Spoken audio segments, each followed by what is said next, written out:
Hello friends, எல்லாருக்கும் வணக்கங்க. கலாஸ் ரெசிபில இன்னைக்கு முட்டை கிரேவி சாதத்துக்கு எப்படி டேஸ்டா பண்றது இந்த வீடியோல பார்க்கலாம் வாங்க.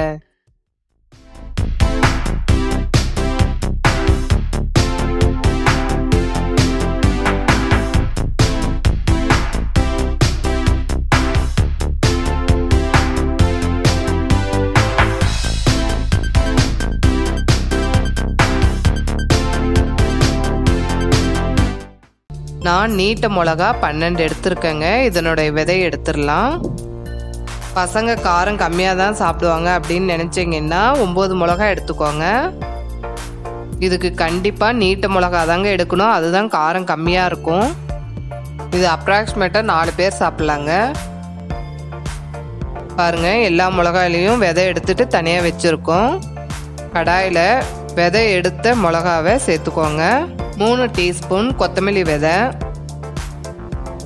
ஒரு சின்ன துண்டு பட்டை, 4 லவங்கம், ஒரு அன்னாச்சிப்பூ, ஜீரகம் 1.5 டீஸ்பூன். ஸ்டவ்வை மீடியம் ஃப்ளேமில் வச்சுட்டு இது எல்லாத்தையும் வறுத்து எடுத்துக்கோங்க. வறுத்துட்டோம். இதை மிக்ஸி ஜாரில் சேர்த்து நல்லா நைஸாக பவுடர் பண்ணிக்கோங்க. இது இருக்கட்டும். கடாயில் கொஞ்சம் எண்ணெய் சேர்த்துக்கோங்க. 1/4 டீஸ்பூன் மஞ்சள், 1/4 டீஸ்பூன் இஞ்சி பூண்டு பேஸ்ட்டு, 1/4 டீஸ்பூன் அரைச்ச மசாலா. இது எல்லாத்தையும் எண்ணெயிலே நல்லா வதக்கிக்கோங்க. 5 முட்டை வேக வச்சு எடுத்து வச்சுருக்கேன். நடுவில் கீறிட்டு இந்த மசாலாவில் லைட்டாக ஃப்ரை பண்ணி எடுத்துக்கோங்க. இது ஃப்ரை பண்ணிட்டோம். ஒரு பிளேட்டில் எடுத்து வச்சிடலாம். சின்ன சின்னதாக கட் பண்ணி வச்சுருக்க ஒரு பவுல் சின்ன வெங்காயத்தை இதே எண்ணெயில் சேர்த்து நல்லா வதக்கிக்கலாம்.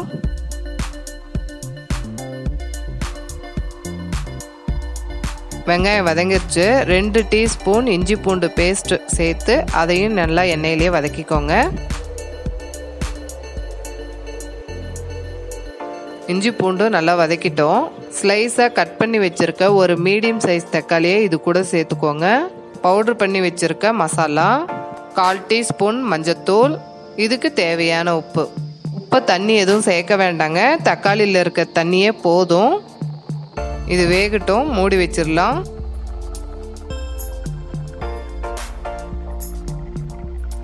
தக்காளி நல்லா எண்ணெயிலே வதங்கின பிறகு இந்த மாதிரி பாவ் பாஜி கரண்டியில் நல்லா நசுக்கி விட்டுக்கோங்க.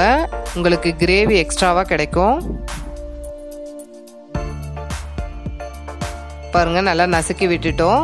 இப்போ 2 கிளாஸ் தண்ணி இதில் சேர்த்துக்கோங்க. இது 5 நிமிஷம் கொதிக்கட்டும். 5 நிமிஷம் ஆயிடுச்சு. இப்போ ஃப்ரை பண்ணி வச்சுருக்க முட்டையை இது கூட சேர்த்துக்கோங்க. உங்களுக்கு கிரேவி அதிகமாக வேணும்னு நினச்சிங்கன்னா இதே அளவு முட்டைக்கு மசாலா டபுள் மடங்கு சேர்த்துக்கலாம். டேஸ்ட் ஒன்றும் மாறாது.